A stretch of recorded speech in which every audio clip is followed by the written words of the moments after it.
Morning दोस्तों। हर हर महादेव, हर हर महादेव, हर हर महादेव, हर हर महादेव। ओम नमः पार्वती पते, हर हर महादेव। दोस्तों अभी सुबह के लगभग 7 बज रहे हैं, नींद खुल चुकी है। कल शाम रहने के लिए जगह देख रहा था तो सामने मुझे ये मंदिर दिखा और यहाँ आके मालूम पड़ा इस मंदिर की खासियत। वैसे दोस्तों आज है सोमवार, मैं जल्दी से नहा धोवा के बाबा को एक लोटा जल चढ़ाता हूँ और मंदिर में दर्शन करता हूँ, फिर आज की यात्रा शुरू करते हैं। हर हर महादेव, हर हर महादेव, हर हर महादेव। ओम नमः पार्वती पते, हर हर महादेव।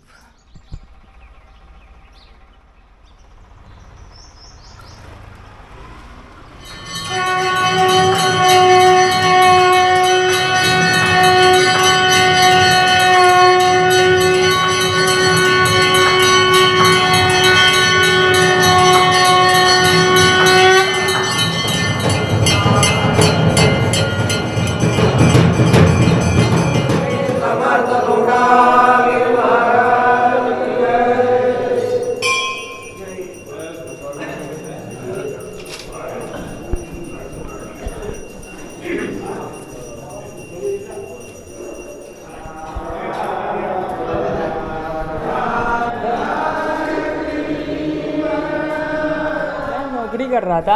हाँ। नौकरी कर रहा था, मेरे को अच्छा नहीं लग रहा था, मेरे को दर्शन करना था। अभी शादी नहीं हुई ना, इसलिए नौकरी अच्छी नहीं लगी। नहीं लगी बाबा के दर्शन। अपनी नौकरी परमानेंट थी, सरकारी परमानेंट नहीं, सरकारी नहीं थी, प्राइवेट नौकरी थी, अच्छी थी, लेकिन बाबा के दर्शन करना था।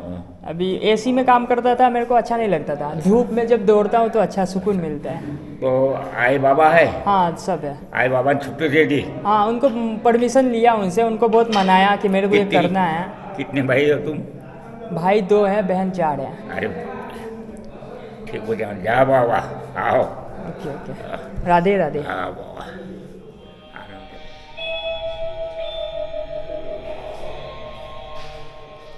नाम नहीं 300 साल हो गए। 300 साल हो गए ना। यहाँ समाधि आप बता रहे थे, किनका समाधि यहाँ पे? सोतागिरी महाराज। सोतागिरी महाराज की समाधि है। माने हाँ संजीवन समाधि। अच्छा अच्छा। जीवंत समाधि। अच्छा यहाँ वो बैठा करते थे? यहाँ ही रहते थे वो। अच्छा। मंदिर नहीं था पहले, ऐसे ही रहते थे यहाँ पर। अच्छा यहाँ ध्यान करा करते थे? मालूम है किसी को, बैठे रहते थे यहाँ पर। है भाई बुढ़ा बैठा, उन्हें क्या मालूम। अच्छा अच्छा। तो उसका कोई यहाँ गांव में फिर चर्चा हो गई, कोई उन्होंने अपने ये बताए, हो गई थी, प्रसिद्ध हो गई। ये कौन सा पेड़ है बाबा? ये मोटर वृक्षा, वड़ बोलते इसको। अच्छा इसी पेड़ के नीचे बाबा बैठा कर रहते थे? प्लेग दवाई पानी कुछ नहीं था उस टाइम। अच्छा। ऐसे वैद्य लोग रहते थे, जड़ी बूटी ले ये ले। एक मरा के दूसरा तैयार, एक मरा के दूसरा तैयार। ऐसे गांव में मरने वाली ज़्यादा थी। अच्छा महामारी आ गई संख्या थी? ज़्यादा हो रही थी मरने की। अच्छा। लोगों को तकलीफ हो रही थी। फिर क्या करेंगे क्या करेंगे, महाराज जी उधर घूमते बैठे नदी किनारे बैठे रहते थे। फिर यहाँ पर आ गए वो बैठे। गांव में कोई बड़े लोग रहते ना पहले, तो बोले ये महाराज है, ये कोई नहीं क्या मालूम, बैठे रहते, पुराना आदमी है, उनको थोड़ा पूछ लेंगे भाई ऐसा वैसा हो रहा है क्या करना है, कोई उपाय उनका दवाई फूल दे देंगे। ऐसे वहाँ पर लोग आ गए थे, गाँव के बड़े लोग आ गए ना। चर्चा करने लगे, ऐसी ऐसी बात हो रही भाई। बोले तुम ऐसा करोगे, कहाँ है? बोले देखने को गए। अब भी हमने 2-3 ले गए, बोले और 4 चालू है, बोले उसका घर आ रहा। फिर देखने गए, ठीक चंदू कुंदूक लाओ, बोले कुंदूक बोले तो चंदू होता ना। हाँ हाँ। उस टाइम में का चंदू ऐसा ही बनाया, काय दे दिया भाई। वो ऐसा मारते मारते महामारी चली गई? हाँ चले गए वो वर्धा नदी में। अच्छा। हाँ इधर कम हो गया, फिर ऐसे उसके आ गए, उनके पीछे लग गए। अच्छा। जमीन हो गई, हाँ। 150 एकड़ जमीन थी, अभी कम है, लो ना। दोस्तों आज दिन की शुरुआत करते हैं इस गर्मा गर्म चाय के साथ। बाबा मुझे इस जगह के बारे में, यहाँ के बारे में, यहाँ की संस्कृति के बारे में, इस पेड़ के बारे में बहुत बताया। कल रात को जब मैं यहाँ पे पहुँचा था तो इन्होंने मुझे खाना डब्बा में पैकिंग करके दिया कि खा लो। आज सुबह को वो इतने सारे लोग आए मुझसे मिलने के लिए, बहुत अच्छा लगा बाबा आप लोगों से मिल के। मैं यहाँ आऊँगा मुझे उम्मीद नहीं था, सब भोले की कृपा है, उनकी लीला है। चाय पीते हैं फिर यहाँ से निकलते हैं, आज के दिन की शुरुआत करते हैं। दोस्तों अभी सुबह के लगभग 8 बज के पार हो चुके हैं और आज के दिन की यात्रा मैं अभी शुरू कर रहा हूँ। यार यहाँ पे इतने अच्छे लोग थे यार, लगभग पूरा गांव उठ के आ गया था मुझसे मिलने के लिए, मुझसे बातें कर रहे थे। काय बोल रहा? हाँ काय बोला कोई बोला हर हर महादेव। अभी कोई एक मुझसे मिल के जा रहा था, वो अपने गाँव में बता रहा था दूसरे को, वो फिर आ रहे थे मुझसे मिलने के लिए। दोस्तों आज दिन की शुरुआत करते हैं इस गर्मा गर्म डोसे के साथ। कौन सा डोसा है? मसाला डोसे के साथ। मैं तो आसाम का हूँ, आप कहाँ के हो? हम यहाँ की है। आपका शुभ नाम? हमारा समर्थ रविंद्र लंबे। स्कूल जा रहे हो? नहीं आ रहे, ट्यूशन आ रहे जा हो? हाँ। अच्छा अच्छा, कौन सी क्लास में पढ़ते हो? 8th स्टैंडर्ड में। आपका नाम? तन्मय। तन्मय। आपका नाम? आशुतोष।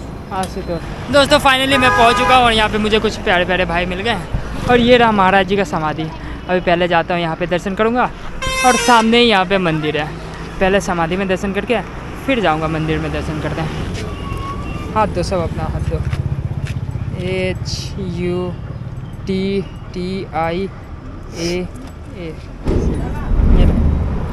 चलो हर हर महादेव। हर हर महादेव। दोस्तों मैं यहाँ पे घूम रहा था, मुझे कुछ समझ नहीं आ रहा था। सर आपका शुभ नाम?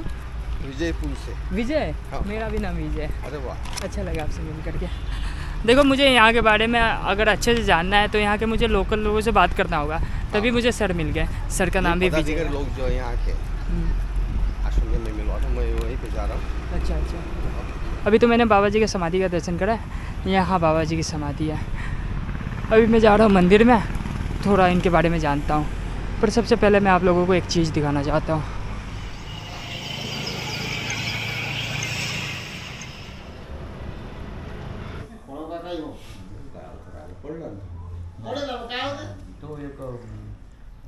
ये अभी कुछ नहीं है, अभी कुछ नहीं अभी है। दिमाग में अभी इतना ही दिमाग में है कि बस चलते रहना, चलते रहना, बाबा के दर्शन करने हैं।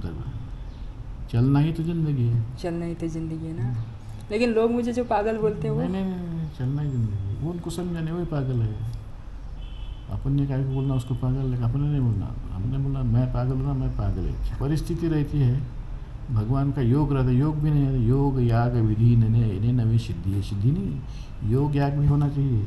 तुम जो निकले ना, तुमने सोचा तो वो ऐसा होना चाहिए, उसकी भी इच्छा थी। उसकी इच्छा थी, ये आपने बिल्कुल सही बोला। ये मेरी इच्छा से नहीं निकला हूँ। इच्छा नहीं रहती थी ना, तुम ऐसा कर ही नहीं सकते। कर ही नहीं सकते थे। 10 किलोमीटर दूर जाना औकात से बाहर था, है। वो नहीं किया क्योंकि उसकी इच्छा नहीं थी। शायद से नहीं थी ना। वही होता है जो मंजूर खुदा होता है। भगवान को जो मंजूर है वही होता है, दूसरा वही कोई होगा होता ही जो नहीं। राम रची रखा। बस दोस्तों मैं अभी टुकू जी महाराज के आश्रम में आया हुआ था। अभी भैया ने बोला कि तुम थोड़ी देर यहाँ पे वेट करो, एक बंदे को मैं देता हूँ, वो आपको अच्छे से आश्रम घुमाएगा, समझाएगा, दिखाएगा। सर आपका शुभ नाम क्या है? कर्डिकर। यहाँ सर से मैं तब से बातें कर रहा हूँ, इनके विचार सुन रहा हूँ, बहुत सही लग रहा है। सर बता रहे हैं कि जब ये मेरे उम्र के थे तो ये भी साइकिल से यात्रा शुरू कर दिए थे, पर इतना लंबा यात्रा नहीं कर पाए थे। ये मुझे बता रहे हैं, मैं इनको बता रहा हूँ कि दुनिया मुझे, अपने घर वाले रिश्तेदार मुझे पागल बोलते हैं। नौकरी वोकरी छोड़ के वो पागलों की तरह घूम रहे हैं। तो पापा ने मुझे मोटिवेट किया, बोल रहे हैं कि ये तू जो कर रहा है ना, असली ज़िंदगी इसी को कहते हैं, बाकी सब मोह माया में फंसे हुए हैं। मैं भी तो वही मानता हूँ ना, मेरा भी मानना यही है। मैं बस दुनिया देखना चाहता हूँ। एक बार ज़िंदगी में अपने आप को मौका देना चाहिए, बस वो मौका मैंने अपने आप को दिया। मुझे दुनिया से फ़र्क नहीं पड़ता है दुनिया मेरे बारे में क्या सोचती है।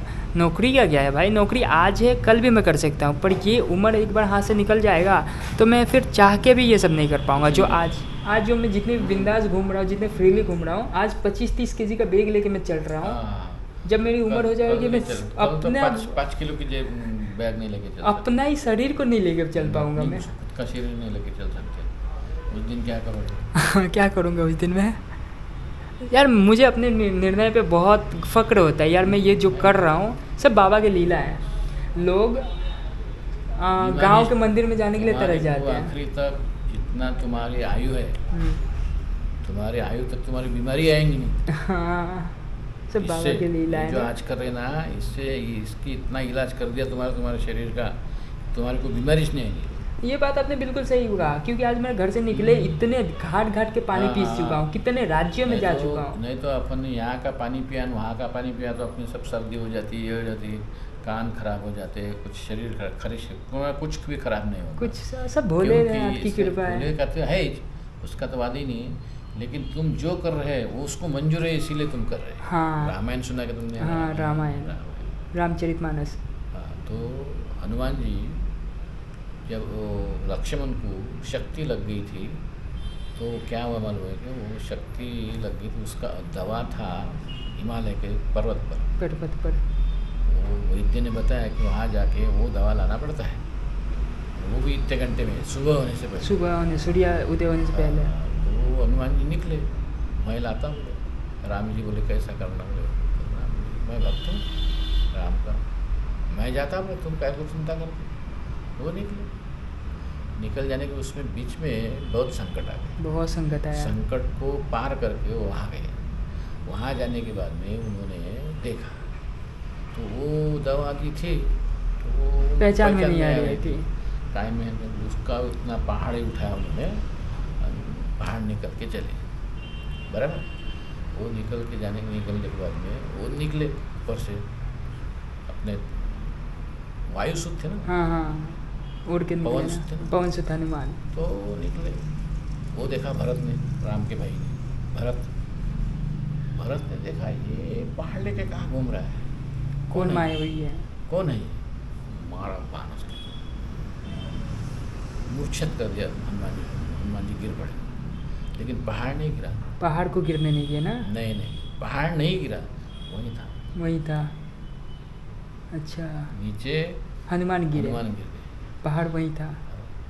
जब वो भरत हनुमान के पास आए, जब उनको पता लगा कि ये पहाड़ में जो ये है दवा है, वो दवा लक्ष्मण का के लिए, प्राण बचाएगा, प्राण बचाने के लिए लेके जा रहा है, तो वो पहाड़ वहाँ कैसे खड़ा था?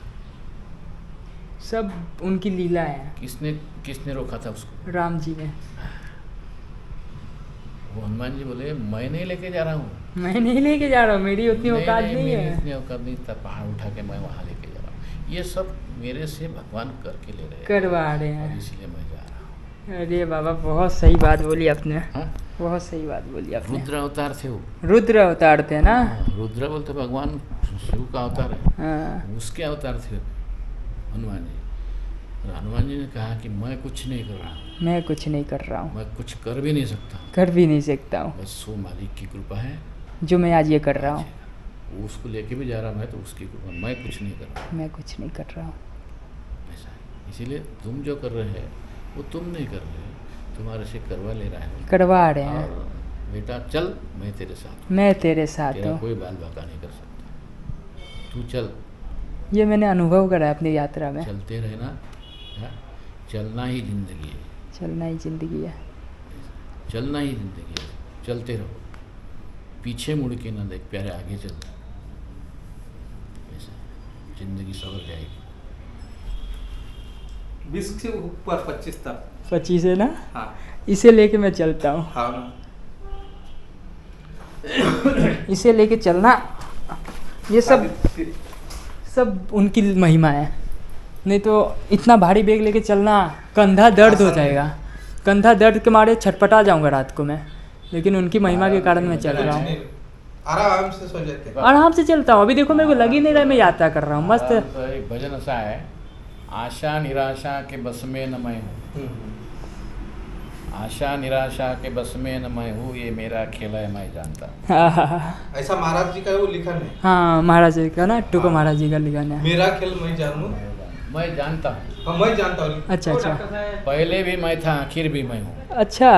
पहले आखिर पे पहले भी मैं था आखिर भी मैं हूँ, सभी हो गए बीच में गायब लेकिन फिर भी मैं हूँ। आहा, आखिरी में बोला उसने, यहाँ पर जो मैंने मैं हूँ बताया, हाँ वही सच्चिदानंद प्रभु ने जताया, कहे दास टुकड़ा मैं का भी मैं हूँ, ये मेरा खेल है मैं जानता हूँ। ये सब जो है मैंने किया है वो मेरा खेल है। हाँ। हाँ, वो कोई कर नहीं सकता। कोई कर नहीं सकता, मन में एक उम्मीद होनी चाहिए ना। मुझ में भी बहुत बुरी आदत है, मैं सबकी वाह वाह करता हूँ, चोर व्यभिचारी, लेकिन किसी पर हाथ नहीं गुजारता हूँ। हाँ, मैं शब्द की खैरात हूँ, मैं शब्द की खैरात हूँ, लाख मुर्दे जगा दूँ शब्द से।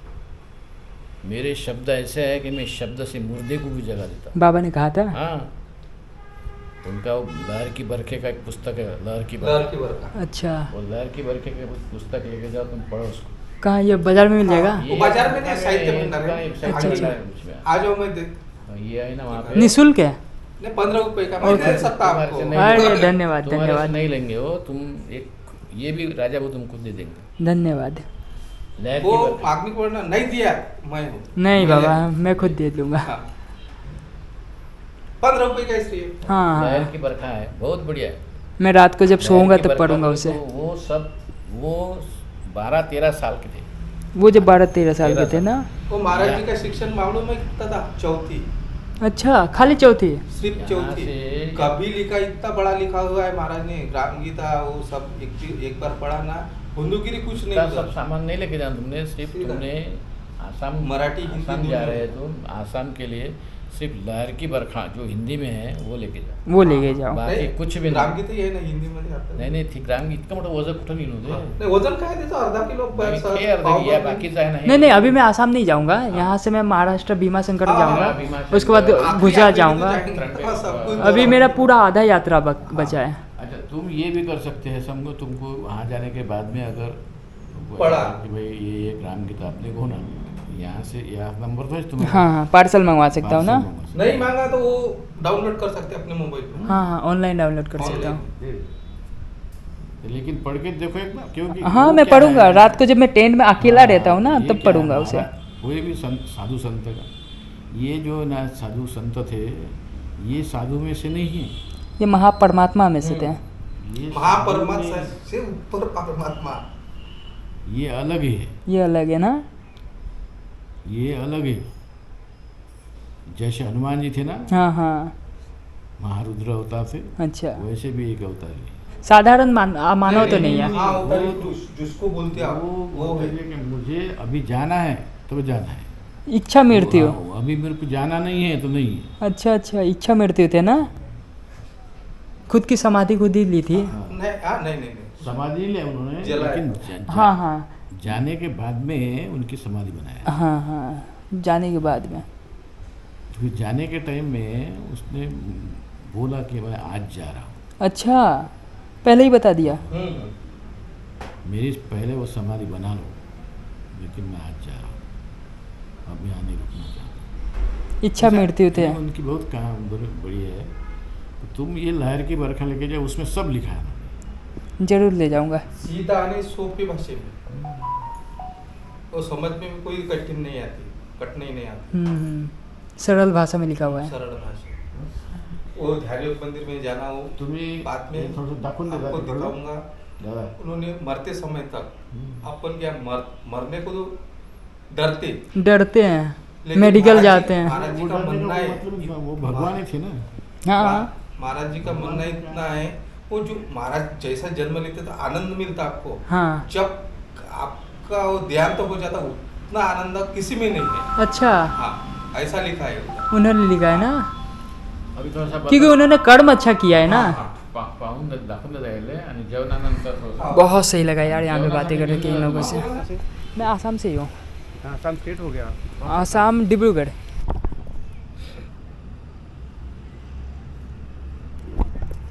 ये हमारा देश आध्यात्मिक धरोहर का देश है. पूरे विश्व में हमारे देश को आध्यात्मिक परंपराओं का देश कहा गया है और आध्यात्मिक भूमि भी कहा गई. इसके लिए केवल कोई प्रोडक्शन निकल गया और उसको कोई नाम दे दिया, ये 2 या 4 दिन में होता है. मगर किसी भूमि को पूरे विश्व में अपनी पहचान बनाने के लिए उनके लिए बहुत सालों लाखों वर्ष लग जाते हैं. तो हमारे इस देश को अध्यात्म की भूमि यह नाम देने के लिए अनेक ऋषि मुनि, साधु संतों, अवतार कार्यों ने इस भूमि के लिए अपना जीवन समर्पित किया है. और महाराज जी, राष्ट्र संत श्री तुकडोजी महाराज जी उसी परंपरा के एक संत होके गए, जिनका जन्म 30 अप्रैल 1909 में, और उन्होंने देह का त्याग 30 अक्टूबर 1968 को किया और ये 11 अक्टूबर 1968 को। और महाराज जी ये कहते हैं हमारे परंपराओं के बारे में कि प्यारा हिंदुस्तान है, गोपालों की शान है, वीरों का मैदान, इसमें भक्तों के भगवान हैं। ये बातें महाराज जी ने एक भजन में पूरे देश की आध्यात्मिक परंपरा अपने सामने रख दी है। और वे ये कहते हैं कि है संत दुनिया में जगे तब ही रही दुनिया खड़ी, यानी संतों का बहुत बड़ा योगदान है इस चीज़ को बनाने के लिए, दुनिया बनाने के लिए। उनके प्रतापों से अब तक नीचे न पड़ी, कितना जगत में पाप है अंदाज के बाहर चला, है संत का ही पुण्य अब तक जग ना ढला। यानी संतों का इतना बड़ा योगदान हमारे इस देश को सांस्कृतिक आध्यात्मिक धरोहर को स्थापित करने के लिए इतना बड़ा योगदान है, इस श्लोक या इस प्रमाण से हमें पता चलता है। तो ऐसे परंपरा में राष्ट्र संत श्री तुकडोजी महाराज एक ऐसे संत होके गए जिन्होंने देश की स्वतंत्रता के लिए और देश को स्वतंत्रता मिलने के बाद स्वराज्य का सुराज्य में प्रस्थापित करने के लिए अपना योगदान दिया है। पूरा जिंदगी उन्होंने योगदान इसके दिया लिए दिए। सामाजिक क्षेत्रों की जहाँ तक हम बात करते हैं, सामाजिक क्षेत्रों में अलग अलग प्रकार के क्षेत्र आते हैं, जैसे आध्यात्मिक क्षेत्र है, वैज्ञानिक क्षेत्र है, कृषि क्षेत्र है, शिक्षा है, पिछड़े जनजाति को आगे लाना है, भेदभाव मिटाना है, जाति व्यवस्था नष्ट करनी है। ये सभी चीज़ों के लिए प्रारंभिक जो एक अपना बेस बनाना पड़ता है, साधना का, विचारों का, अपने ताकत का, अपने दृढ़ संकल्प का, ये सभी संकल्प महाराज जी ने 1909 साल में उन्होंने अपने आयु की 19 साल में ये कार्य प्रारंभ किया। और चलते चलते बताऊंगा। और उन्होंने सबसे बड़ी बात हमारे इसमें ये रखी कि वे नहीं क्या अध्यात्म और विज्ञान इन दोनों को साथ में ले जाते हुए इस नए युग में सृष्टि का नया सृजन करना चाहते थे। वे ऐसा कहते हैं कि गुरुदेव ऐसी हो दया, यानी गुरु की कृपा हो जाती है तो कृपा होकर लोग बैठ जाते हैं, मगर दया अगर गुरु की रहेगी तो वो क्या करेगा, वो आगे बढ़ेगा। कृपा और दया में थोड़ा इतना फर्क होता है, ऐसा मुझे लगता है। अच्छा। और इसलिए महाराज जी ने यहाँ पर गुरु से दया मांगी है। दया मांगी है। गुरुदेव ऐसी हो दया, जग का अंधेरा दूर हो। गुरु की कृपा होगी तो मेरा अंधेरा दूर हो जाएगा। हाँ। मगर गुरु की दया होगी तो जग का अंधेरा दूर हो जाएगा। तो क्या मांगना चाहिए और मांगने के लिए शब्द का चयन कौन सा होना चाहिए, ये भी महाराज जी के इस पंक्ति से हम ले सकते हैं। सच हाँ, यानी ये केवल ऐसे संत नहीं थे कि केवल साधु का भेष बनाया, दरी कंदरी में बैठे हैं, अपने साधना में लीन है और अपने आत्मिक उन्नति के लिए अपना जीवन न्यौछावर कर दिया। ये तो कोई भी करता है। अपने लिए जीना वो जीना नहीं है और दूसरों के लिए मरना वो मरना नहीं है। तो उन्होंने क्या कहा कि गुरुदेव ऐसी हो दया, जग का अंधेरा दूर हो, सद्धर्म सूरज की प्रभा से दम्भ सारे चूर हो। कौन सा धर्म बताया उन्होंने? सद्धर्म बताया। सद्धर्म, इसका अर्थ क्या होता है? सद्धर्म का इसका अर्थ, हमने धर्म की परिभाषा ऐसी की है आजकल, धर्म मानो हिंदू, मुस्लिम, जैन, सिख, ईसाई। और महाराज जी इस बारे में ऐसे कहते हैं कि किती पंथ भिन्न जाहले येनेची राष्ट्र नाशले। चलते बोलिए, यानी पंथ धर्म संप्रदाय की वजह से ही राष्ट्र का विनाश हो रहा है, ऐसा भी कहते हैं महाराज जी। तो फिर इसका मतलब धर्म और पंथ संप्रदाय ये इनका अस्तित्व अच्छा नहीं है, ऐसा हमारे विचारों में आया जाएगा। उसके पीछे महाराज जी कहते हैं कि धर्म और पंथ संप्रदाय की जो मूल तत्व है, उस मूल तत्व को ये हमारे उसके अनुयायी भूल चुके और केवल धर्म की परंपरा को लेकर बैठ गए। अच्छा। तो सद्धर्म ये है, एक तो धर्म की परिभाषा ऐसे करते हैं वो कि अनेक प्राणी जेते राहती, मराठी में है, मैं हिंदी में अनुवाद करके बताऊंगा। अनेक प्राणी जेते राहती, त्या सर्वांची राहावी सुस्थिती, समान समाधानाची गती धर्म त्यासची मनावे। यानी हमारा जो संविधान है वो हमें इक्वालिटी की पाठ देता है, सभी समान है।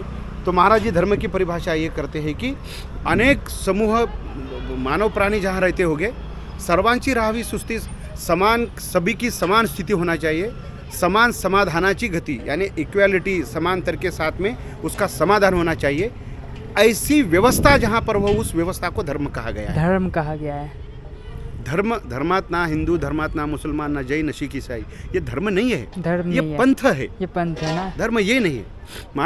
महाराज कहते हैं कि है सनातन धर्म एक ही, इसके बिना कोई वर्म नहीं। सनातन मानो हिंदू नहीं है, सत्य सनातन।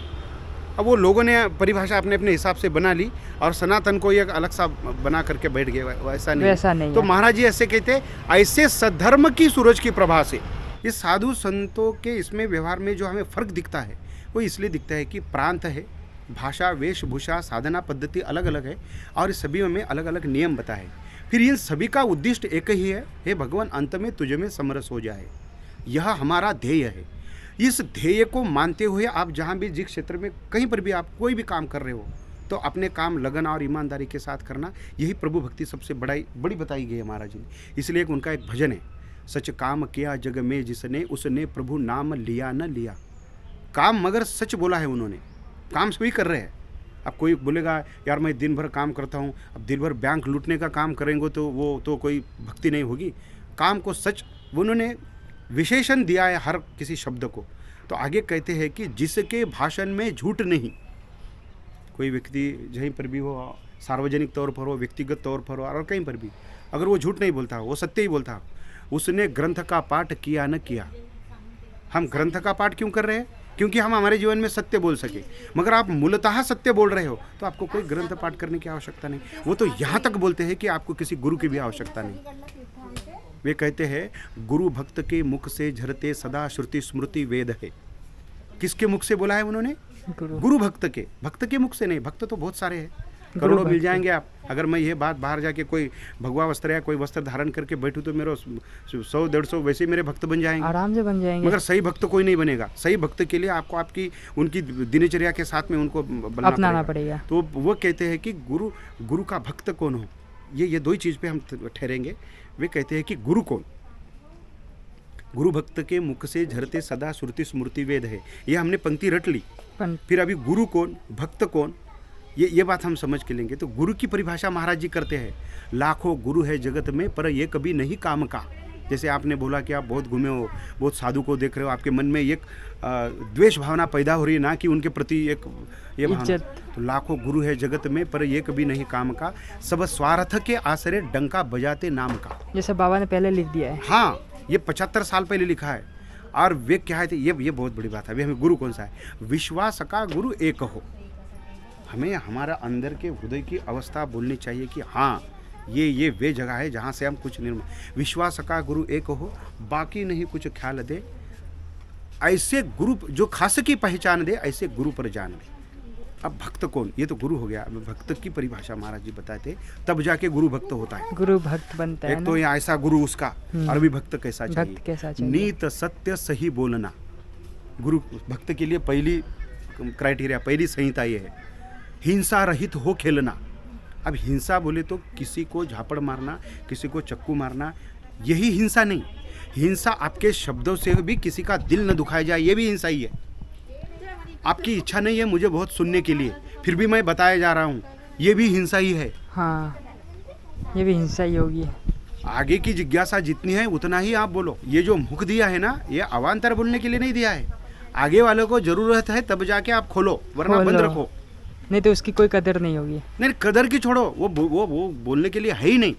ये संवाद के लिए है। संवाद आज संवाद बंद हो गया, ये वाद विवाद के लिए हो गया है, अभी डिबेट के लिए हो रहा है आजकल। डिबेट के लिए सच बोल रहे हो। चीजें हैं, अगर हम किसी संतों के किसी प्रमाण पर अगर हम उसको चिंतन से देखेंगे तो वहीं रुक जाएंगे। ये जो मैं आपको बता रहा हूँ ना, ये ऐसे महाराज जी ने 6000 से ज़्यादा लिखे हैं। ये तो मैं यही एक ही पर रुक जा रहा हूँ। और वे ऐसे कहते हैं कि नित्य सत्य सही बोलना, हिंसा रहित हो खेलना, उपकारक को नहीं भूलना, यही मार्ग की हो चालना।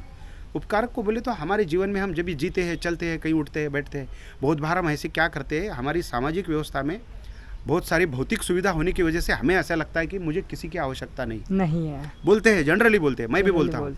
अगर ऐसा है तो मुझे एक बात बताइए, ये जो कपड़ा आपने पहना है, ये तो आपने निर्माण नहीं किया, नहीं करा है। एक कपड़े के पीछे जिसके इन्होंने कॉटन निर्माण किया, वो तो कोई अलग है।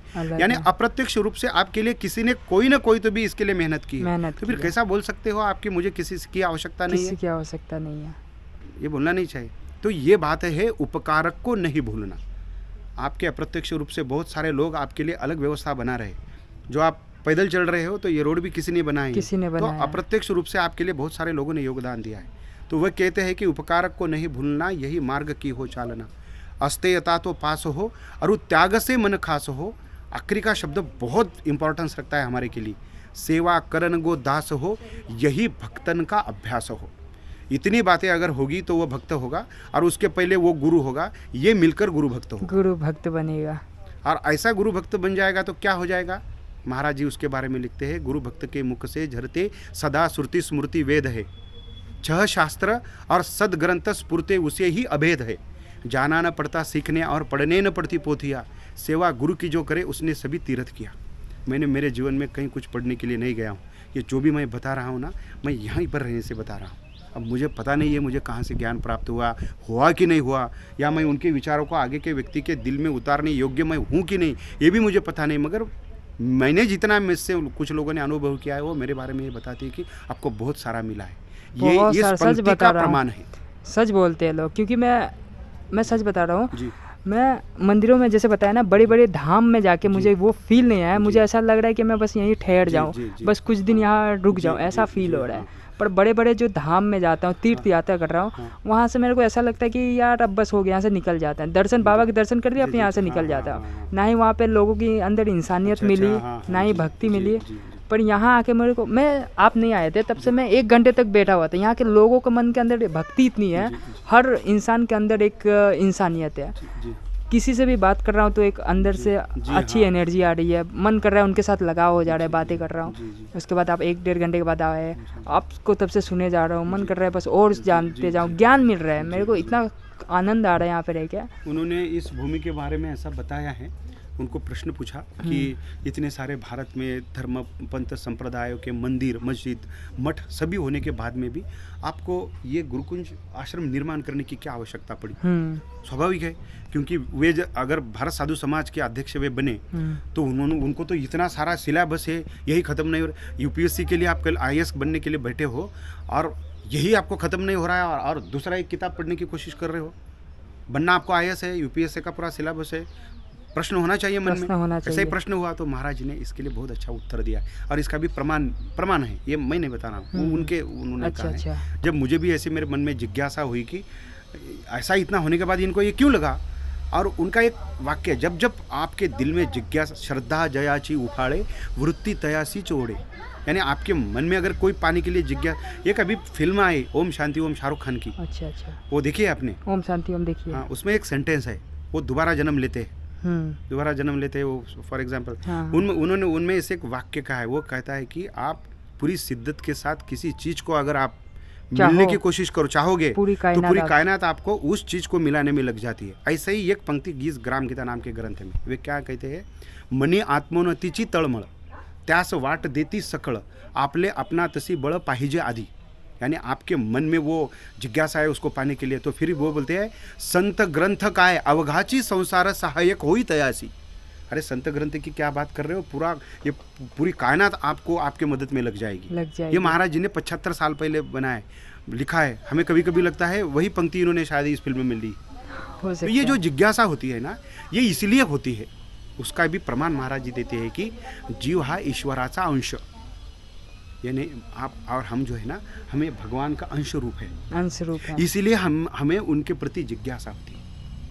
आप भीड़ में 50 औरतें खड़े हैं, 50 औरत खड़े आपके सामने, और भगदड़ मच गई, आपके दिल में एक भावना जगी, अरे भगदड़ में बचा लेना चाहिए इनको। मगर वो 50 औरत में आपकी माँ भी है, तो आप पहले किन को बचाओगे? अपनी माँ को ही बचाओगे। क्यों बचाओगे? क्योंकि औरतें तो सभी है। फिर आपके माँ के क्यों बचाओगे? क्योंकि आप उनका अंश हो। ये एक नेचर ने स्वाभाविक हमारे अंदर वो इम्प्लीमेंट किया है, वो चीज़ डाल दिया है। वैसे ही ईश्वर के प्रति अगर हमारे दिल में कोई अच्छा विचार आ रहा हो, समझ लेना ईश्वर ने हमें याद किया है। हम ईश्वर को याद करने वाले कोई नहीं होते। वो ऐसे कहते हैं कि तेरे हुकूमत से तारे अधर है कड़े, तेरे सत्ता से सागर जरा ना बढ़े, तेरा शक्ति का पर्वत को आधार है, बिना तेरे ना किसको लगा पा रहे, सारी दुनिया का तू ही करंदार है। यानी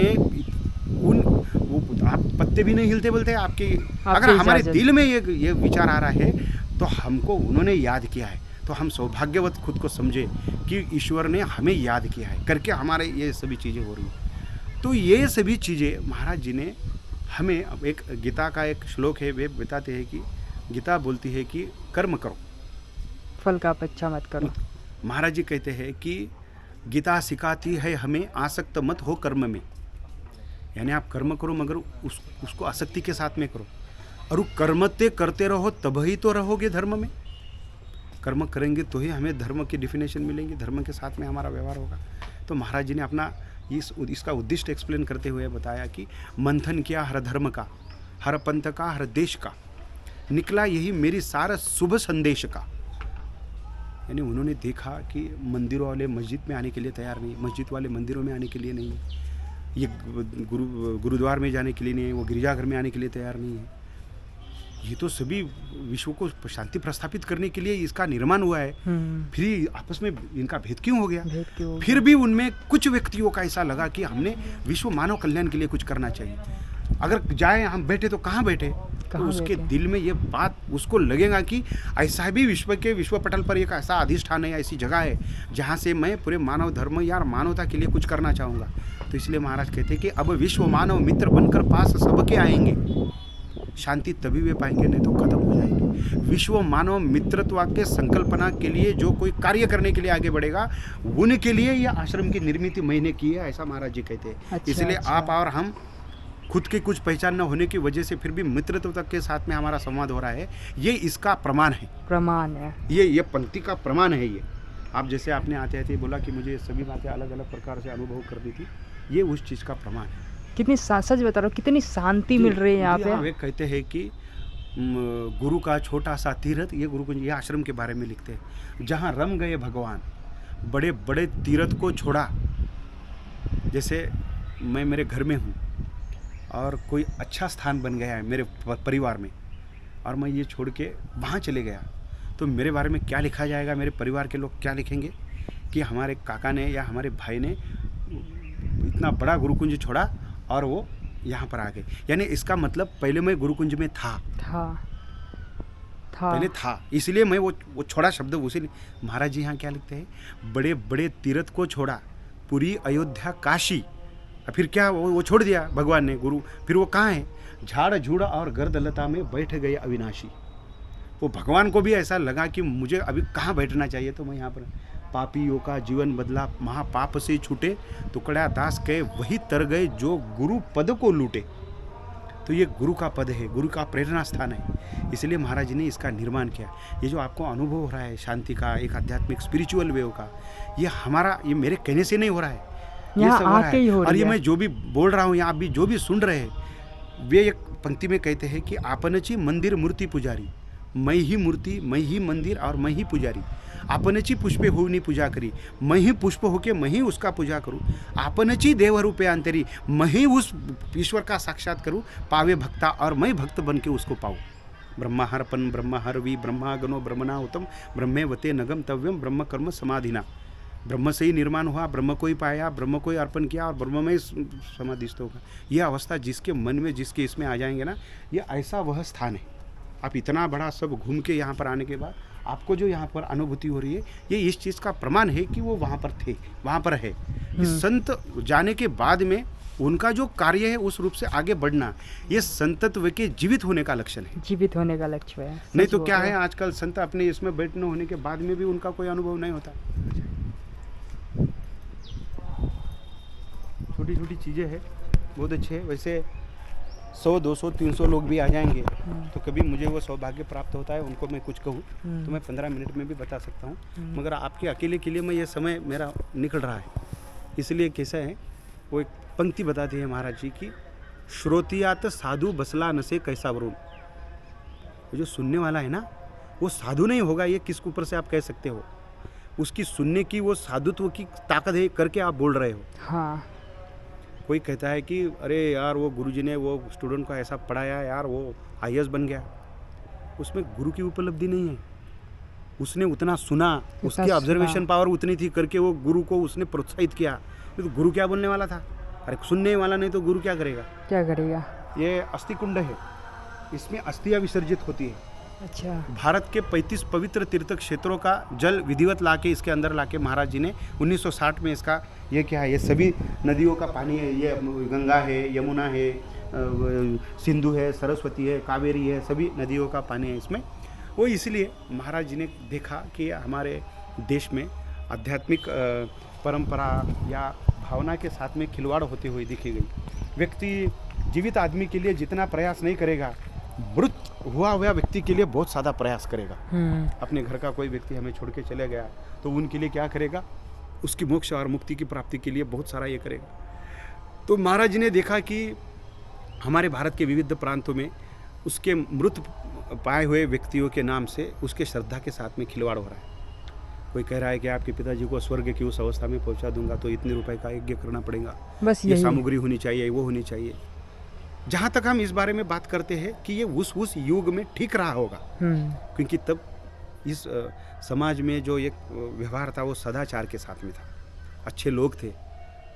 ये जो हम अनाचार और व्यभिचार की बात करते हैं वो बहुत कम परसेंटेज में था। मगर आज के युग में परिस्थिति बदल गई है, ये परसेंटेज आप लेवल 99 पे चले गया है। तो अभी अगर ये चीज़ करेंगे तो शोभा नहीं देगी। आप पुण्य को 20% पुण्य रहेगा, ये आप एक्सेप्ट कर ले रहे हो। फिर आप ये एक्सेप्ट कीजिए ना, फिर ये चीज़ की भी कोई आवश्यकता नहीं है। अभी पुण्य जब 80% था तब ये बात थी, आप बोल रहे हो तब ठीक है। अभी पुण्य 20% पे आ गया, फिर भी आप सामग्री उतनी लेके बैठे हो, ये कहाँ तक ठीक है? ये कहाँ तक ठीक है? 10 आदमियों के लिए आपने रोटी डब्बा बनाए रहे और 100 आदमी भूखे जा रहे, आप बोल रहे हो उनको यार नहीं यार ये हमारे 20 आदमी खाने वाले हैं, ये उनके लिए रखा है, तो वो भी समझ लेंगे नहीं यार 20 आदमी के लिए रखा है, हम चले जाएंगे। अभी खाने वाला एक ही आदमी है, फिर भी 20 लोगों के लिए रखा हुआ है और 50 आदमी भूखे जा रहे हो, ये तो गलत और बात आप बोल रहे हो कि ये सिंपल व्यवहार है।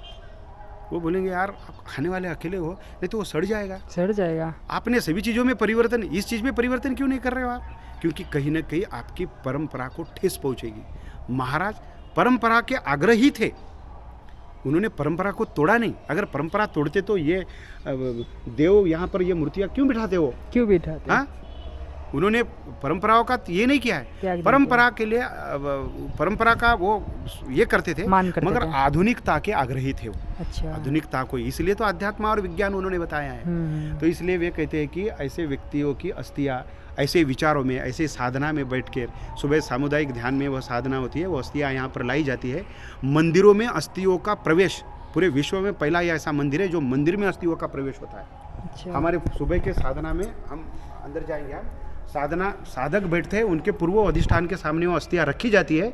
यहाँ पर सामुदायिक ध्यान होता है, आधे घंटा का सामुदायिक ध्यान होते हैं कि नाम मंत्रों का परिपाठ से ऊपर से वो अस्थियाँ शुद्ध होती है हमारे विचारों से, और सभी कार्य रूप से उसको यहाँ पर लाके यहाँ पर विसर्जित किया जाता है। मुक्ति 2 प्रकार से मिलती है, आपके शायद आपके जानकारी में होगा। मुक्ति 2 प्रकार की होती है, ये कर्म पे मुक्ति होती है और दूसरी ज्ञान से मुक्ति होती है। कर्म बोले तो जो हम उनके लिए करते हैं, जो व्यक्ति चले गए हैं उसका 3रा दिन करते हैं, 10वां दिन करते हैं, 13वीं करते हैं, अस्थि विसर्जन करते हैं, ये क्रियात्मक मुक्ति हो गई।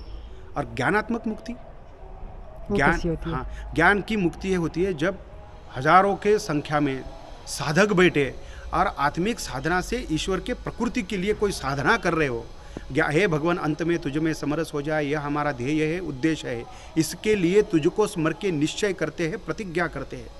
यह ज्ञान के संकल्प के साथ में जब अनेक साधक जिसका आपसे कोई संबंध नहीं है, वे सामूहिक साधना के तौर पर यह ज्ञान की परिभाषा करके या ज्ञान की साधना करते हैं, तो उसका प्रभाव जब उस अस्थियों पे होता है तो ये ज्ञान से मुक्ति होती है। ज्ञान से मुक्ति होती है। इसलिए ज्ञान और कर्म के साथ में मुक्ति का यह स्थान बनाया। और तब बोलते हैं कि जो अस्थियाँ सद्भाव से इस पुण्य जल में डालते, टुकड़िया कहे वह मुक्त होते, फिर जन्म नहीं पाते। अच्छा, मोक्ष प्राप्त हो जाता है। मोक्ष प्राप्ति हो जाए, यह कितनी सीधी बात बताई है। और फिर ऐसा लगेगा हम जो जीवित लोग हैं जिन्होंने सुन लिया, तो फिर हमको मुक्ति कैसे मिलेगी? तो महाराज जी ने बताया है कि जप तप साधन तीर्थ घूमे, मंदर मंदर मूर्त चूमे, समझ गए हम अनुभव से है, तू ही करे तू ही लगाएगा पार, तार सके तो तार, बैठे है तेरा ध्यान लगाए प्रभु, तार सके तो तार, जन्म जन्म के पाप हमारे, बिन कृपा तेरी कौन सुधारे। यानी बोलते हैं कि हम कितने जन्मों के पाप लेके आए, मगर केवल आपके कृपा से हमारी नैया पार होगी। ये बात उनके भजनों में वो लिखते हैं, करके वो बताते हैं कि ये है। और हमारे के लिए बताते हैं कि टुकड़िया कहे सत्य आचरणा वाचोनी, यानी सत्य आचरण जरा आपके अंदर नहीं होगा मानव देह में, तो कोनीचना मुक्त हो तो वो प्रत्यक्ष भगवान भी होगा तो भी उसकी मुक्ति संभव नहीं है। वे कहते हैं सब कुछ बने ये जो प्रारब्ध है, और क्रियमान के ही बीज नष्ट है, त्याग भी भोग भी त्याग का भी तो त्याग किया, ये कहते हैं वो। तन दिया मन दिया और जो बच गया धन दिया। बहुत प्रगाढ़ विचार के महाराज जी थे, सूक्ष्म भी थे महाराज जी और विराट भी थे। ये इतना बड़ा अपना परिचय देने वाला महाराज जी कहते हैं खुद के बारे में, टुकड़ा दास दास रह जावे, अंत निभे यह मेरी फकीरी। मैं विश्व के उन हर घटकों के लिए उनकी सेवा में मैं नौचार हो जाना चाहूँगा, और उसके लिए मैं तुम्हारे दर पे सेवा के भिक्षा के लिए मैं हरदम भिखारी बन के रहना चाहूँगा। इतना सूक्ष्मतम, इतना छोटापन लेते हैं, और एक तरफ क्या बोलते हैं, इतने विराट कहे दास टुकड़ा मैं का भी मैं हूँ, त्याग भी भोग भी, त्याग का भी तो त्याग किया। हम त्याग ही करते हैं, कोई बहुत कम करते हैं, मगर वे कहते हैं मैंने त्याग शब्द का भी त्याग किया। इतना विराट अदबी होता है। ये ईश्वर और संतत्व का मिलाप केवल इनमें दिखा है। और क्या होता है, जो हीरा होता है ना, वो एकदम से लोगों को समझ में नहीं आता है। उसके लिए जो हरि ही जाने जो हरि की बातें, वो बोलते हैं ना, मीरा का भजन है, ना मैं जानो तीर्थ मंदिर, ना पूजा ना पाठ, मैं तो हूँ गिरधर गोविंद की ही दास। घायल की गति घायल ही जाने, जो कोई घायल होवे, जोहर की गति जोहर ही जाने, जो कोई जोहर होए। संतत्व को अगर समझना है तो संतत्व की अनुभूति पे हमें मार्गक्रमित होना चाहिए। ईश्वर को अगर समझना चाहिए तो हमें अर्जुन बनना चाहिए। हम रावण, दो चीज़ है, ईश्वर की प्राप्ति और ईश्वर को जानना। आज पूरे विश्व में ईश्वर के प्राप्ति के लिए प्रयास हो रहा है, बस जानने के लिए नहीं हो रहा। जानने के लिए आप निकले हो, प्राप्ति के लिए बैठे मंदिर में बहुत लोग बैठे। और अगर ईश्वर की प्राप्ति चाहोगे पूरे दिल से तो ईश्वर आपको प्राप्त भी हो जाएगा, कोई बड़ी बात नहीं, मगर उसमें धोखा है। भक्ति क्या करते हो, ईश्वर को पाने के लिए क्या बताया हमारे साधु संतों, वेद शास्त्र पुराणों ने, कि भक्ति करो। भक्ति करोगे तो आपको ईश्वर प्राप्ति हो जाएगी। सभी में उन्होंने संभावित धोखे बताए, मगर भक्ति करने से आपको ईश्वर मिलेगा ही। राम को पूजते सब है, लेकिन मानते कोई नहीं है। महाराज जी क्या कहते हैं, अरे भक्ति क्या करते हो, भक्ति में भी धोखा है बोलते। भक्ति में धोखा बताने वाला ये पहला संत है। फिर कैसे धोखा है, बिना आचरण चरित्र पाए सारी भक्ति खोखा है। अरे आप मंदिर के अंदर गए और भगवान को बहुत अच्छे तरीके से आपने पूजा करी, अतिथाट से पानी चढ़ा, फूलों चढ़ा, सब किया आपने, और मंदिर से बाहर निकले हुए गाली बके बड़बड़ा, धोखा नहीं किया भक्ति में, बहुत गंदी। इसलिए रावण ने अपनी भक्ति से शिव को प्राप्त किया, शिव प्राप्त हुए, मगर रावण भगवान ईश्वर नहीं बन सका, देव नहीं बना, राक्षस बना, यानी भक्ति में धोखा है। हिरण्यकश्यप ने भी ब्रह्मदेव को प्राप्त किया था, फिर भी राक्षस बना। मगर ध्रुव प्रहलाद ने ईश्वर को जाना, समझा, महसूस किया, यानी भक्त प्रहलाद और ध्रुव बाल ने उनको जाना। इसलिए ध्रुव बाळ 5 वर्षाचे, ध्रुव बाल केवल 5 साल के थे, नामस्मरणित वनाचे, उन्होंने जानने के लिए उनका नामस्मरण किया। तो भगवान ने क्या किया, दिधले स्थल थे मोक्षाचे, ऐसा एक स्थल दिया उनको कि उनको देख के लोगों को पता चलेगा कि ये मोक्ष होता है। ये मोक्ष जब हम ध्रुव को देखेंगे तो हमें लगेगा कि मोक्ष, इसको दिधले फलस्ते मोक्षाचे अडल पदाशी नेवनी, ऐसा पद दिया। क्या ऐसा मंदिर बनाया उन्होंने, हम जहाँ देखेंगे विश्व में बिना मूर्तियों का मंदिर है, कोई मूर्ति नहीं है यहाँ पर, सभी मूर्ति बाहर दिखाई गई। अब कोई व्यक्ति ये समझेगा कि महाराज जी मूर्ति उपासना के विरोधी थे क्या, उन्होंने मूर्ति के बाहर रख के उन्होंने हम सभी को 4 प्रकार का हमारे जीवन में हमारे घटक बनाए, जिससे हम हमारे जीवन में मोक्ष को प्राप्ति के लिए आगे बढ़ते हैं। पहले है व्यक्ति धर्म, फिर है कुटुंब धर्म यानी हमारा परिवार, फिर है राष्ट्र धर्म, और फिर है विश्व धर्म। 4 धर्म हमें निभाने होते हैं। धर्म तो लोगों ने हिंदू, मुस्लिम, सिख, ईसाई ये बना डाला, ठीक है, बना दिया, कोई बात नहीं, वो भी अच्छे ही है। महाराज जी बोलते हैं, भावी विश्वाची उत्तम धारणा, सौख्य लाभावी सर्वजना, या एकाच उद्देशाचे प्रयत्नांना केले धर्म प्रवर्तकांनी, यानी विश्व की धारणा अच्छी हो, सबको सुख मिले, ये एक ही उद्दिष्ट के लिए अनेक धर्म प्रवर्तकों ने धर्म की प्रस्थापना की, यानी धर्म अच्छा ही है, मगर हमने आज धर्म में ग्लानि ला दी हमारे व्यवहार से। महाराज उस बारे में कहते हैं कि अजी संत की पूरी तपस्या संत के ही बाद है। कोई जो संत है ना, वो आजकल चमत्कार कर रहे हैं, बहुत भीड़ बना रहे हैं, बहुत ये कर रहे हैं, ये चमत्कार है, ये तपस्या नहीं है। वो बोलते हैं उनके बाद में ही है। फिर कैसे बाद में है, जो भक्त उनके है सही वही कर सके आबाद है, भक्त ही उसको आबाद करेंगे। तो महाराज जी यहाँ पर ये सभी चीज़ों के लिए बोलते हैं कि ये हमारे परंपराओं के अधीन रहते हुए हम इस परंपरा से ये विश्व धर्म तक आए हैं। हम जब वो समाधि पे गए वहाँ पर एक स्लोगन लिखा था, महाराज वहाँ पर लिखते हैं, होता न प्रभाव व्यक्ति का बल्कि पड़े चरित्र का। व्यक्ति का प्रभाव नहीं होता है, आप मुझे जानते हो, मैं आपको नहीं जानता हूँ, फिर भी हमारा जो हमारे पीछे चरित्र है ना, इसका प्रभाव हम पे पड़ता है। इसलिए हम आज विश्व के टॉलस्टॉय को भी मानते हैं, अब्राहम लिंकन को भी मानते हैं, ये विश्व के जितने बड़े व्यक्ति हैं, आइंस्टाइन को भी हम मानते हैं। तो होता न प्रभाव व्यक्ति का बल्कि पड़े चरित्र का, विद्वान पूजा जाएगा कोई भी देश विदेश का। अभी सबसे बड़ी बात है इस मंदिर का निर्माण क्यों हुआ और इसके अंदर केवल संतों की फोटो क्यों? वे कहते हैं जिसकी तपस्या मानवों की पूर्ण सेवा में लगे, यानी आपने जितना भी तपस्या बोले तो दरी कंदरी में जाके जो मिला है उसको तपस्या नहीं बोलते हैं, नहीं बोलेंगे। वो तपस्या इस बात को बोलते हैं कि आप कहीं पर भी हो, जिस क्षेत्र में हो, जितना आपको मिला है वो आप लोगों की सेवा के लिए न्यौछावर कीजिए। जिसकी तपस्या मानवों की पूर्ण सेवा में लगे उनके लिए भगवान भी मंदिर में रहते जगे, अन्यथा भगवान मंदिर में है नहीं। और भजन है उनका, मंदिरात नहीं दिसला सावड़ा मुरारी, भगवान मंदिर में नहीं दिखे मनते, बोलते मुझे बाहर दिखे। तो ये ऐसा मंदिर महाराज ने बना और यहाँ पर ये अधिष्ठान रखा। इस बारे में लिखते हैं कि मैदान पट बिछाया डाला है एक आसन, सब देवता समाता मंदिर ही हमारा। अर्जय ये कभी आना, वे कहते हैं कि मानव का धर्म क्या है, यानी हमारा व्यक्तिगत धर्म क्या है, मिलती है राह जिसमें चाहता भला सभी का मंदिर ही हमारा। इसलिए उन्होंने जब महाराज जी थे तो उनका फोटो नहीं था, महाराज जी खुद यहाँ पर बैठा करते थे, वे इस पे कभी नहीं बैठे, ये गद्दी परंपरा नहीं है। वे कहते हैं अहंकार न हो मनुनी पूजिला सदगुरु राया, यानी मुझे गुरु की भी आवश्यकता नहीं है मगर गुरु परंपरा होनी चाहिए। उनकी गुरु परंपरा है, संत ज्ञानेश्वर के नाथ पर संप्रदाय से वे आते हैं महाराज जी, मगर उन्होंने गुरु व्यापक बनाया, गुरु हर कनकन में बनाया, गुरु कार्य में बनाया, गुरु सत्कार्य में बनाया, विचार में गुरु दिखा उन्होंने। एक शब्द है उनका, तयाचे शब्द ऐकावे, यानी गुरु के शब्द सुनेंगे, मनी स्थिर वो नहीं मुरवावे, हमारे मन के अंतस्थ वो बिल्कुल ऐसे उसको भिगोना कि जैसे भिगोने के बाद वो पूरा उसके अंदर सम्मिलित हो जाता है, ऐसे मिलवा, जैसे पानी में मिल के नमक क्या रहेगा वैसा मुझे भी बनाओ, वैसा उसको करना। और आगे बोलते तरीच पद मोक्षते पावे भजा गुरु नाम वदनीय, तब जाके वो मोक्ष को प्राप्त होगा, क्योंकि उनका शब्द सुन के आप विश्व में सेवा के लिए बाहर हो जाओ। तो ये वहाँ खुद वहाँ पर बैठे थे। सबसे पहले उन्होंने उनके गुरु महाराज हैं समर्थ आड़को जी महाराज, उसके बगल में भगवान बुद्ध, संत ज्ञानेश्वर जी, यशु ख्रिस्त, झरतुष्ट, स्वामी सीताराम दास महाराज, रामदास स्वामी, माए भाई, गुरु नानक देव, गांधी जी, कबीर जी महाराज, खटेश्वर महाराज, गोस्वामी तुलसीदास, बिरबलनाथ महाराज, रविंद्रनाथ टैगोर, लोकमान्य तिलक, गाड़गी महाराज, मीराबाई, हनुमंत जी, नरसिंह मेहता, स्वामी विवेकानंद, दयानंद सरस्वती, कल्याण जी बसुगारे, बाबा जी धुनीवाले, गजानन महाराज, बरहानपुरे महाराज, रमन महर्षि, रामकृष्ण परमहंस, चक्रधर स्वामी, झामसिंह जी महाराज, चैतन्य महाप्रभु, स्वामी रामतीर्थ, ताजुद्दीन बाबा, साई बाबा, तुकाराम महाराज और वर्धमान महाराज, जिनकी तपस्या मानवों की पूर्ण सेवा में लगे, इनके लिए भगवान भी मंदिर में रहते जगह।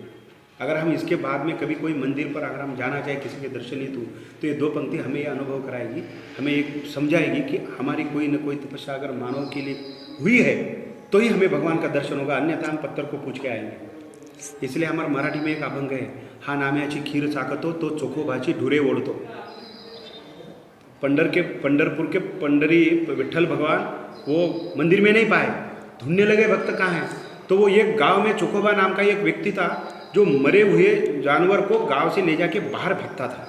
तब किसी मरे हुए जानवर को हाथ लगाना यानी वो एकदम क्षुद्र वाला काम अशुद्ध है। हाँ, तो वो वे ले जाके फेंकता था इसलिए कि इसकी दुर्गंध से इससे कोई गांव का व्यक्ति बीमार ना पड़े, कोई संसर्ग ना हो। तो भगवान उसके साथ में वो ढोर खींचने के लिए था, आ गए। क्या है, आपके कर्म के साथ आपका भगवान खड़ा है, ईश्वर उसके साथ में। वे कहते हैं कि आप अगर आपको 100 पैरों की छलांग लेनी है तो आप दो पैरों की ताकत लगाओ, 98 पैर में लगाऊंगा। आप कुछ भी नहीं करोगे तो वो कुछ भी नहीं करेगा, वो आपको एक पैर की वो आपको धक्का ही देने के लिए नहीं। ईश्वर हमें आधार स्वरूप होना चाहिए हमारे कार्य करने के लिए नहीं। इसलिए तुझे दर्शन म्हणजे ज्ञान, यानी ज्ञान बताया। ज्ञान यानी शिक्षित नहीं, शिक्षित अलग बात। शिक्षा आपको चीज़ पढ़ने के लिए, देखने के लिए, ज्ञान आपको चीज़ समझने की बुद्धि देती है, इसलिए ज्ञान बताया गया। ज्ञान और शिक्षा में बहुत अंतर है। लोग आजकल क्या बोलते हैं, शिक्षा को ही ज्ञान समझ लिया है लोगों ने, इसलिए ये सब यह जो बातें भूल गए हम, फिर वही दोहराएंगे। घर घर में आबादी लेकर राम राज्य कहलाएंगे। महाराज जी कहते हैं राम राज्य आज भी है, मगर हम सब भूल गए हैं। भूल चुके हैं। ये जो भूल गए वे, उन्होंने कहता है कि धर्म नहीं कहता किसी बहू बेटी पर निगाह धरो, धर्म नहीं कहता किसी के मजहब पर आघात करो। यह जो बातें हम भूल गए हैं, फिर वही दोहराएंगे। धर्म की परिभाषा, धर्म का मूल तत्व हम भूल चुके हैं। इस धर्म के मूल तत्व के प्रति आदमियों का, साधक का, भक्तों का किस तरीके से आचरण के साथ में व्यवहार होना चाहिए, ये बताने के लिए राष्ट्र संत श्री तुकडोजी जी महाराज जी का अवतरण हुआ। और पूरे आयु में उन्होंने अपने आचरण के साथ में समाज को मार्गदर्शित किया। केवल ऐसा नहीं बता दिया और चले गए, वह ऐसे संत हुए जिन्होंने बताने के पूर्व किया फिर बताया। सबसे सही मुझे लगा कि यहाँ कोई मूर्तियाँ नहीं है ना, कोई भी धर्म के आके लोग कोई भी अपने भगवान को पूछ सकते हैं। पूछ सकते हो, आप बैठो और आपके अधिष्ठान देवता देखो, आप बोलो इसको, कोई बोलेगा ये पर्टिकुलर किसी धर्म का है। यहाँ राम भी देख सकते हो, रहीम भी देख सकते हो। भजन है उनका, मस्जिद में भी नहीं है खुदा, मंदिर में भी राम है। दोनों नहीं पत्थरों में, फिर भी उनका नाम है। एक ने गैया पाली, दूसरे ने बकरी चराई। ये उनका विश्लेषण रूप दिखते हैं। एक जगह तो ऐसा लिखा है उन्होंने, अगर इश्क है अल्लाह से तो नेक से क्या, नेम से क्या, कुछ दर्द उनको है नहीं, आराम क्या, धन धाम क्या, लागी लगन जब मस्त की अपने खुदा के राह में, तो माल क्या, धन धाम है, कूदे चढ़ेंगे ख्याल में। चौथी क्लास तक सीखे महाराज जी, चौथी क्लास तक कभी कभार स्कूल में गए और इतनी सारी ग्रंथ संप्रदाय लिखी। 76 प्रकार के अलग अलग प्रकार की ग्रंथ संप्रदाय, 6000 मराठी हिंदी भजने, 4674 ओवी का एक ग्राम गीता नाम का ग्रंथ है, 2800 अभंग का अभंग गाता है। अलग अलग प्रकार के ग्रंथ महाराज जी ने लिखे। और 1955 में 55 में महाराज जी ने धर्म परिषद जो की गई जापान में, उस धर्म परिषद के अध्यक्ष महाराज जी रह चुके हैं, जिसमें हर देश में तू, हर भेष में तू, तेरे नाम अनेक तू ये कही है, तेरी रंग भूमि यह विश्व भरा, सब खेल में मेल में तू ही। चीटी से भी अनुपरमाणु बना, सब जीव जगत का रूप लिया, कहीं पर्वत वृक्ष विशाल बना, सौंदर्य तेरा तू ये कही है। यानी ईश्वर का अलग अलग स्वरूप बताते हुए भी उसको एक बताने वाला ये महात्मा है। और वो कभी नहीं चाहते थे कि व्यक्तियों में भेद होना। वो तो भेद है स्पृश्य हटे यह सारा, देश कलंक मिटाने, देश को अगर कलंक लगा है तो ये जाति भेद का है, वो वे हटाने चाहते थे। प्रश्न पूछा, महाराज जी आपका आप विस्तार स्वरूप से परिचय दीजिए। 1 मिनट में परिचय दिया उन्होंने। कितना मिनट? 1 मिनट में। क्या कहते हैं, क्या है परिचय उनका, यह आपको सुन के बहुत अच्छा लगेगा। मानवता ही पंथ मेरा, इंसानियत है पक्ष मेरा, सबकी भलाई धर्म मेरा, दुविधा को हटाना कर्म मेरा, सब साथ चलाना मर्म मेरा, सब सुख करना कर्म मेरा, नीच ऊंच हटाना गर्व मेरा, और गिरते को उठाना स्वर्ग मेरा। यानी समाज के हर क्षेत्र में जो पिछड़ा हुआ है, जो हीन दिन है, उसको उठा के आगे लाने के लिए मेरा जो प्रयास है वो मेरा स्वर्ग है, ऐसा समझता हूँ। इसलिए महाराज इस चीज़ के लिए आग्रही थे। ये पूरा आश्रम विदाउट आर्किटेक्चर उन्होंने अपनी संकल्पना और इसके साथ में बनाया है, अपने कल्पना से बनाया है। और 55 साल हो गए उनको जाके, फिर भी आज आश्रम वैसे का वैसा ही है। नहीं तो हम कोई देखते एक आधा साधु महात्मा चले गया तो महीना भर में जाके उसका आश्रम की व्यवस्था देखो, हालत खराब हो जाती है। हालत खराब है। मगर आज ये वो साधुत्व का प्रमाण है कि वो अभी भी जीवित है। ऐसा ही है। यहाँ आके सच मैंने आपको बताया ना, यहाँ के गूज़ बम्प आ गए मेरे को, मतलब जो रोइटा खड़ा हो जाता है ना इनकी वाणी सुन के। अच्छा। बहुत आनंदित फील हुआ।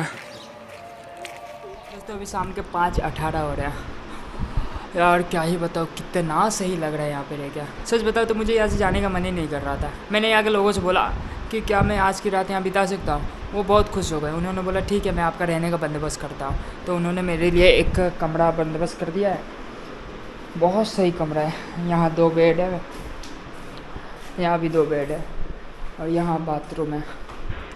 यार इतना सही लगा मुझे, आके मस्त सो गया था। बहुत दिनों से आराम नहीं करा था, आराम भी हो गया। अभी शाम के वक्त निकल के जाऊंगा और यहाँ की खूबसूरती देखूंगा। वैसे शाम को बोल रहे थे कि यहाँ प्रेयर होता है और सुबह को ध्यान आरती होती है, बहुत कुछ होता है। यार सच बता रहा हूँ, यहाँ आके मुझे वो चीज़ फील हो रहा है जिस कारण मैं 4 धाम 12 ज्योतिर्लिंग यात्रा पर निकला हूँ, जो चीज़ मैं महसूस करने के लिए निकला हूँ। सच बता रहा हूँ वो चीज़ मुझे यहाँ आके महसूस हुई। इसी कारण मैंने उनसे पूछा कि क्या आज की रात मैं यहाँ बिता सकता हूँ। वो बहुत खुश हो गए, कहते हैं कि बस 2 मिनट रुको मैं आपका रहने का बंदोबस्त करवाता हूँ। आते ही मैं कपड़े उपड़े धो के सो गया था। अभी शाम के वक्त मैं जा रहा हूँ, बाहर व्यू देखूँगा, यहाँ की खूबसूरती देखूँगा, बहुत कुछ देखना है यार। चलो देखते हैं फिर। दोस्तों सुबह सुबह मुझे ये भाई मिले। भाई पहले अपना नाम बता दीजिए आप। मेरा नाम वंशराज वरफेड। भैया आपका? भाई सुबह से मुझे पहले तो इन्होंने मुझे रूम पे ले जाके छोड़ा, खाना वाना खिला के, और अभी शाम के वक्त ये मुझे मतलब दिखाने लाए हैं। सर ने बोला है कि सर ने मुझे इनको बोला है कि अपने साथ घुमाना, रखना, दिखाना जगह को। तो अभी ये भाई लोग नहा धोआ के एकदम मस्त, सब के सब एक ही पोशाक में हैं। तो मैंने पूछा कि ये क्या है, तो अभी भाई बता रहे हैं कि महाराज जी ने जो क्या लिखे थे, पाठ लिखे थे, प्रार्थना, सामुदायिक प्रार्थना, महाराज जी ने जो प्रार्थना लिखे थे, अभी शाम के वक्त प्रार्थना होगा। तो सब अभी ऐसे वाइट ड्रेस में जाते हैं। मेरे पास नहीं है, कुछ होगा चलेगा ना, चलेगा ना। अभी हम जा रहे हैं, महाराज जी ने जो प्रार्थना लिखा था, प्रार्थना देखते हैं, उसे अनुभव करते हैं।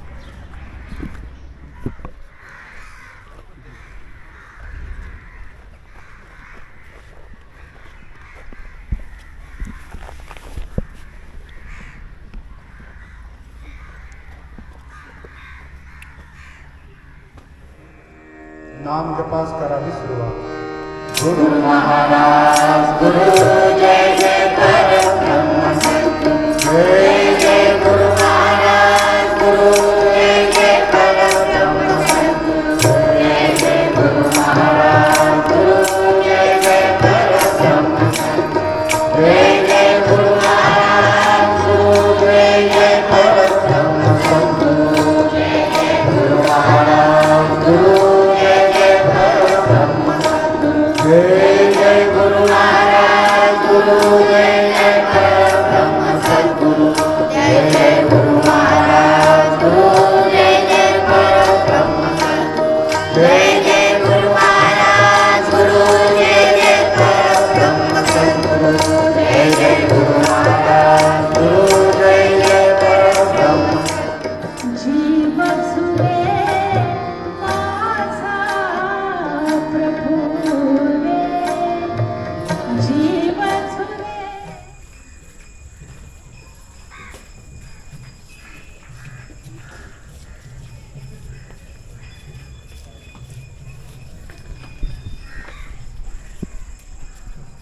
अगर शिस्त के साथ में हो गया, ये सब होगा तो ये कैसा, शिस्त अगर रहेगी, डिसिप्लिन अगर रहेगा तो कोई काम अच्छे से होगा। उसमें कुछ भी हो रहा है, कुछ भी खेल रहे हैं, कुछ भी जा रहे हैं, ऐसा नहीं होनी। वो ये इधर जाके आए था, इधर तो नहीं गया ये था। उनका रहने का ये ध्यान योग मंदिर है, यहाँ पर वो रहते थे। मैं एक बच्चा आपको साथ में दूंगा, वो आपको ये दिखा देगा। उसके बाद में आपको भोजन करना है। अच्छा, उसके बाद में आपको आराम करना है। ठीक है। सुबह 4 बजे उठना है। ओके। 4:30 बजे तक नहा धोवा के आप समाधि पे प्रदक्षिणा मार के वहाँ बैठ सकते हैं। सुबह वहाँ की शांतता देखिए। और उसके बाद में सामुदायिक ध्यान को आना है। कितने बजे सुबह? सुबह में साधारण 5:30 बजे, 4:30 बजे भी उठते भी चलता। 5 बजे तक आप तैयार हो जाइए, समाधि से प्रदक्षिणा करके सुबह में ध्यान को वहाँ पर 5:30 बजे अंदर बैठना पड़ता है। और जैसे अभी प्रार्थना का आपने जो अनुभव किया, ये सुबह सामुदायिक ध्यान का भी आप अनुभव कीजिए। ये सब महाराज जी का है ना, जो यूज़ करते थे सारा महाराज जी का है। सारा महाराज जी इसे क्या बोलते हो भैया? इसको खंजरी बोलते हैं। खंजरी बोलते हैं। महाराज जी का खंजरी है ना। और ये महाराज जी का वस्त्र है। ये वस्त्र है, ये बेल कोई।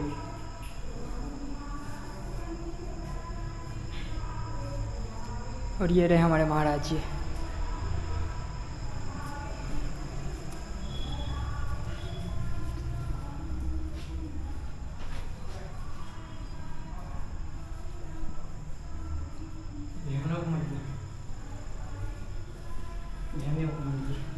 ध्यान योग मंदिर है ना।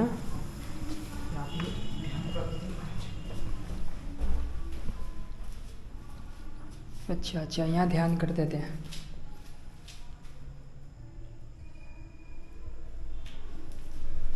यार मेरे पास अल्फाज नहीं है इस जगह को वाक़या करने के लिए, शब्दों में बताने के लिए मेरे पास अल्फाज कम पड़ जाएंगे। कितनी शांति यहाँ पे।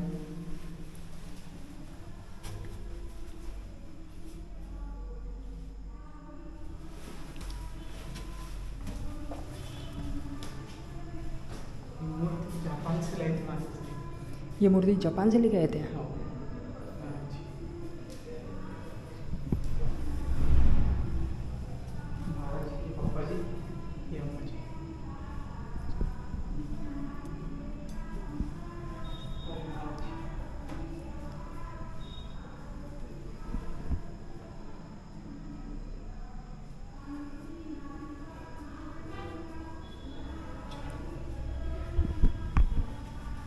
दोस्तों सच बता रहा हूँ, मैं अपने आप को बहुत ज़्यादा भाग्यशाली मानता हूँ जो ये सब चीज़ें अनुभव करने के लिए मुझे मिल रहा है। यार ऐसे कौन ही अनुभव करता है, ये सब स्वयं बाबा की लीला है, उनकी महिमा है जो ये सब मैं अनुभव कर पा रहा हूँ। और मुझसे ज़्यादा भाग्यशाली तो भाई लोग हैं जो हर दिन यहाँ पे रहते हैं, यहाँ की संस्कृति को अपनाते हैं। सब सेवा है अपने हॉस्टल की, जाके सेवा देते हैं या साफ सफाई करते हैं सब। राधे राधे।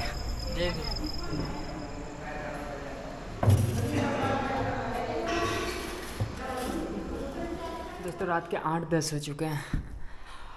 सच बता रहा हूँ, मेरा दिमाग हैंग हो चुका है कि मैं क्या शूट करूँ और क्या शूट ना करूँ। वैसे तो नॉर्मली मेरा वीडियो 10 से 15 मिनट का ही होता है, और आज का वीडियो आप देख लो। मुझे समझ नहीं आ रहा है कि मैं क्या कट करूँ, क्या दिखाऊँ, क्या ना दिखाऊँ। मन तो ऐसा कर रहा है कि वीडियो बस ऑन करके छोड़ दूँ। मैं रेगुलर व्लॉग अपलोड कर रहा हूँ, मुझे पता है कि ये वीडियो उतना खास नहीं बना सका, पर इस पर मुझे एक डॉक्यूमेंट्री बनाने का मन कर रहा है एकदम टाइम लेके। मुझे पता है ये वीडियो इतना खास नहीं बना, पर इसको आपने यहाँ तक देखा है तो कुछ तो बात होगी आप में। खैर ये वीडियो इतना लंबा बनाने का बस एक ही मकसद है मेरा कि इन फ्यूचर, अभी तो मेरे पास इतना टाइम नहीं है कि इसको अच्छा से प्रोफेशनल बना सकूँ, पर इन फ्यूचर मैं इसके ऊपर डॉक्यूमेंट्री बनाऊँगा, हर एक क्लिप मेरे पास रहेगा। खैर दोस्तों छोड़ो, कल सुबह मुझे 4 बजे उठना है और कल का एक्सपीरियंस तो और गजब का होगा। आज मैंने जो अनुभव करा, मैंने अपनी यात्रा में पहली बार ऐसा कुछ अनुभव करा है। जितना कुछ दिखाया ये तो 10% भी नहीं होगा। अगर आपको ये सब अनुभव करना है तो खुद ही आना पड़ेगा यहाँ पे। खैर दोस्तों आज के लिए इतना ही, हम मिलेंगे आपसे कल एक और नए व्लॉग के साथ। तब तक के लिए be happy, be young, live your life, live your dream. चिक चिक पुप। राधे राधे। हर हर महादेव, हर हर महादेव।